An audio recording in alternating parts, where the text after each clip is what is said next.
হজের মধ্যে একটা হজ হলো হজ্জে মাবরুর। হজের মধ্যে একটা হজ হলো কি? হজ্জে মাবরুর। হজ্জে মাবরুরের এক নম্বর ফজিলত, হজ্জে মাবরুরের এক নম্বর ফজিলত হলো রাসূল করিম সাল্লাল্লাহু আলাইহি ওয়াসাল্লাম বলেন যে হজ্জে মাবরুরকে শ্রেষ্ঠ হজ বলা হয়। কি হজ বলা হয়? হজ্জে মাবরুরকে সবচেয়ে শ্রেষ্ঠ হজ বলা হয়, অর্থাৎ মর্যাদাপূর্ণ আমল বলা হয়। হজ্জে মাবরুরকে সবচেয়ে শ্রেষ্ঠ মর্যাদাপূর্ণ আমল বলা হয়। এখন হজ্জে মাবরুর কাকে বলে? হজ্জে মাবরুর বলা হয় যে হজটা আল্লাহ কবুল করে নেয়, এটাকে হজ্জে মাবরুর বলে। দলিল বুখারী শরীফের 26 নম্বর হাদিসে আল্লাহ নবী বলেন, আন আবি হুরায়রা রাদিয়াল্লাহু তাআলা আনহু قال سئل رسول الله صلى الله عليه وسلم أي الأعمال أفضل يا رسول الله। হযরত আবু হুরায়রা বলেন, আল্লাহর নবীকে প্রশ্ন করা হলো, হে আল্লাহর রাসূল, আমলের মধ্যে সবচেয়ে শ্রেষ্ঠ আমল কোনটা? বলে দেন। কি বলছেন? আইয়ুল আমালি আফদাল ইয়া রাসূলুল্লাহ। হুজুর, আমলের মধ্যে সবচেয়ে শ্রেষ্ঠ আমল কোনটা? আল্লাহর নবী বলেন, কারণ নবী সাল্লাল্লাহু আলাইহি ওয়াসাল্লাম ঈমানু বিল্লাহি ওয়া রাসূলিহি। আল্লাহর নবী বলেন, আল্লাহকে আল্লাহর রাসূলকে বিশ্বাস করা হলো সবচেয়ে শ্রেষ্ঠ আমল। আল্লাহ আল্লাহর রাসূলকে বিশ্বাস করা হলো কি সবচেয়ে শ্রেষ্ঠ আমল, আমলের মধ্যে শ্রেষ্ঠ আমল। ইলা ইয়া রাসূলুল্লাহ সুন্নাহ মাযা ইয়া রাসূলুল্লাহ। আল্লাহর নবী আমার প্রশ্ন করা হলো, হুজুর এরপর কি আমল, এরপর কোন আমল শ্রেষ্ঠ? আল্লাহ প্রথম তো বলছেন আল্লাহর রাসূলকে বিশ্বাস করা হলো সবচেয়ে শ্রেষ্ঠ আমল, তারপরে সবচেয়ে শ্রেষ্ঠ আমল কোনটা? আল্লাহর নবী বলেন, কারণ নবী ওয়াল জিহাদ ফি সাবিলিল্লাহ। আল্লাহর নবী বলেন, আল্লাহর রাস্তায় জিহাদ করা সবচেয়ে শ্রেষ্ঠ আমল। এরপর সবচেয়ে শ্রেষ্ঠ আমল কি? আল্লাহর রাস্তায় জিহাদ করা। আল্লাহর রাস্তায় জিহাদ করা। আল্লাহর নবীকে আবার প্রশ্ন করা হলেন, সুম্মা মাযা ইয়া রাসূলুল্লাহ। হুজুর এরপর সবচেয়ে শ্রেষ্ঠ আমল কি? আল্লাহর নবী জবাব দিলেন, হাজ্জুম মাবরুর। আল্লাহর নবী বলেন, তারপর শ্রেষ্ঠ আমল, সবচেয়ে শ্রেষ্ঠ আমল হলো হজ্জে মাবরুর। তারপর সবচেয়ে শ্রেষ্ঠ আমল হলো কি? হজ্জে মাবরুর। হজ্জে মাবরুর হচ্ছে যে হজটা আল্লাহ কবুল করে নেন, যে হজটা আল্লাহ কবুল করে নেন, যার প্রতিদান আল্লাহ দিয়ে দেন, যার প্রতিদান আল্লাহ সাথে সাথে দিয়ে দেন। হজ্জে মাবরুরের প্রতিদান আল্লাহ দিয়ে দেন। হজ্জে মাবরুরের 2 নম্বর ফজিলত, বুখারী শরীফের 1773 নম্বর হাদিসে আল্লাহর নবী বলেন, আন আবি হুরায়রা রাদিয়াল্লাহু তাআলা আনহু قال قال رسول الله صلى الله عليه وسلم العمرة إلى العمرة كفارة لما بينهما। রাসূল করিম সাল্লাল্লাহু আলাইহি ওয়াসাল্লাম বলেন, এক উমরা থেকে আরেক উমরা, এক উমরা থেকে আরেক উমরা, এই উমরার মাঝখানে, এই দুই উমরার মাঝখানে যতগুলা গুনাহ পরবর্তী উমরা দ্বারা কাফারা হয়ে যায়।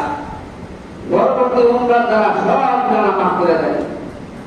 এক উমরা থেকে আরেক উমরা পর্যন্ত, এক উমরা থেকে আরেক উমরা পর্যন্ত যতগুলা গুনাহ হয় পরবর্তী উমরা দ্বারা সব গুনাহ হয়ে যায়, কাফারা হিসেবে কবুল হয়ে যায়।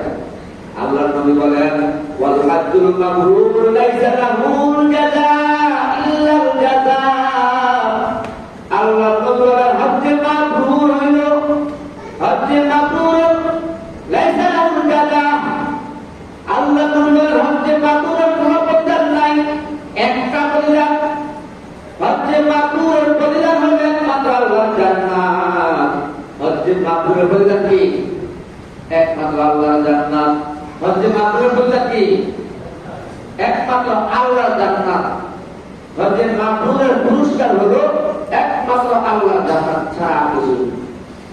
জান্নাত যদি কোনো ব্যক্তি পেয়ে যায় তারপর দুজন রাখে আমরা যাতে কিছু করি না যা কিছু করতেছি একবার কিসের জন্য করি জান্নাত পাওয়ার আশা কিসের জন্য জান্নাত পাওয়ার আশা তো হজ্জে মাবরুরের একটা মানে হজ্জে মাবরুরের পুরস্কারই হলো জান্নাত জান্নাত ছাড়া আর কিছু নয় হজ্জে মাবরুরের 3 নম্বর ফজিলত হজ্জে মাবরুর হচ্ছে শ্রেষ্ঠ জিহাদ হজ্জে মাবরুর কিটা শ্রেষ্ঠ জিহাদ বুখারী শরীফের 1520 নম্বর হাদিসে আল্লাহ নবী বলেন হাদিসটা বর্ণনা করেন হযরত আয়েশা সিদ্দিকা কে হাদিসটা বর্ণনা করেন হযরত আয়েশা সিদ্দিকা রাদিয়াল্লাহু আনহা আন আয়েশা সিদ্দিকা রাদিয়াল্লাহু তাআলা আনহা বলেন ইন্নাল জিহাদ আফদালুল আমাল আম্মা আয়েশা বলেন হুজুর সাল্লাল্লাহু আলাইহি বললেন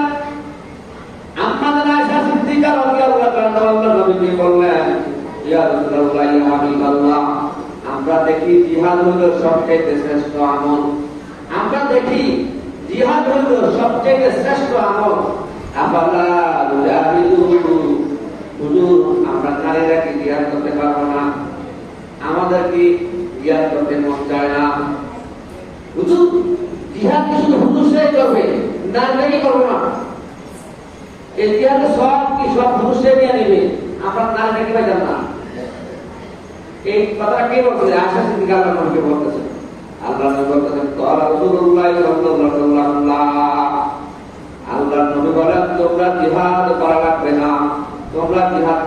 না ওয়ালাকিন্না আফদালুল জিহাদ আল হজ্জুল মাবরুর নবী জীবন তোমাদের জন্য সবচেয়ে শ্রেষ্ঠ জিহাদ হলো হজ্জে মাবরুর তোমরা হজ করো তোমরা উমরা করো এটাই তোমাদের জন্য শ্রেষ্ঠ জিহাদ এটাই কি তোমাদের জন্য শ্রেষ্ঠ জিহাদ অর্থাৎ নারীরা হজ করলে উমরা করলে জিহাদের সওয়াব পায় কোন নারী যদি হজ করে আর এই হজ যদি আল্লাহ কবুল করে নেয় ওই নারীকে আল্লাহ তাআলা জিহাদের সওয়াব দিয়ে দেয় ওই নারীকে কি দিয়ে দেয় জিহাদের সওয়াব দিয়ে দেয় অর্থাৎ জিহাদের না যাইও তারা জিহাদের সওয়াব পেয়ে যায় হজ্জে মাবরুরের 4 নম্বর ফজিলত দুনিয়া অন্যান্য আমলের সাথে হজ্জে মাবরুরের তুলনা করছে এইভাবে দুনিয়ার মধ্যে হজ্জে মাবরুরের তুলনা করছে এইভাবে যে দুনিয়ার মধ্যে পূর্ব এবং পশ্চিম যত ব্যবধান আছে যতটুকু ব্যবধান আছে যতটুকু দূরত্ব আছে হজ্জে মাবরুরের মর্যাদা আল্লাহর কাছে তার চেয়ে বেশি মর্যাদা তার থেকে কি বেশি মর্যাদা বেশি গুরুত্ব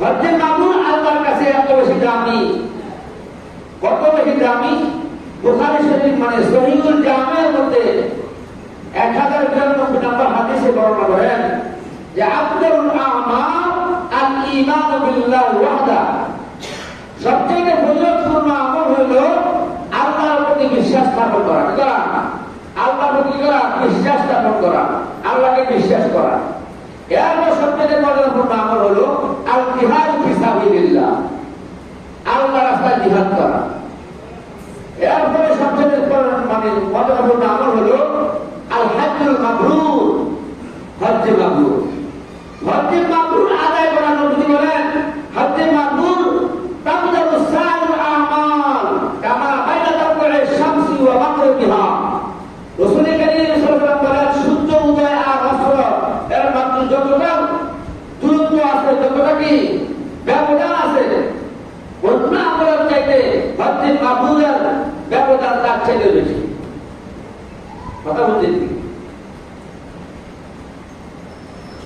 এখন যারা দুর্বল কিছু মানুষ আছে দুর্বল কিছু মানুষ কি দুর্বল কিছু মানুষ ছোট বাচ্চা কিছু মানুষ আছে অসুস্থ কিছু মানুষ আছে মহিলা নারী এরা জিহাদে যেতে পারে না এরা জিহাদে যেতে পারে না অসুস্থ মানুষকে জিহাদে যেতে পারে অসুস্থ মানুষ জিহাদে যেতে পারে না বাচ্চারা ছোট ছোট বাচ্চারা জিহাদে যেতে পারে না অসুস্থ মানুষ যারা দুর্বল মানুষরা জিহাদে যেতে পারে না মহিলা যারা কামাল জিহাদে যেতে পারে না জিহাদের সওয়াব কিভাবে পাবে?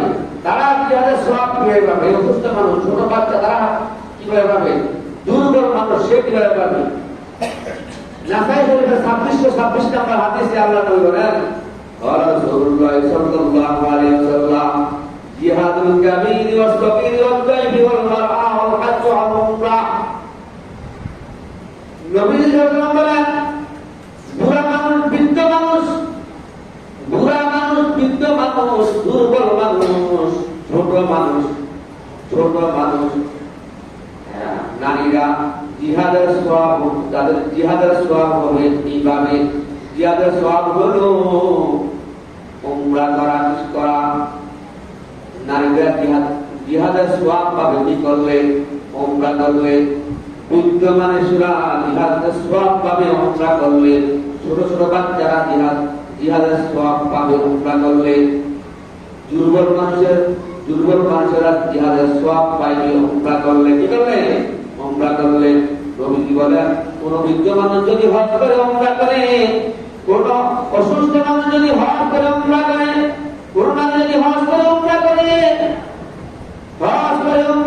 আল্লাহ তাকে জিহাদের সওয়াব দিয়ে দেন। আল্লাহ তাআলা তাকে জিহাদের সওয়াব দিয়ে দেন।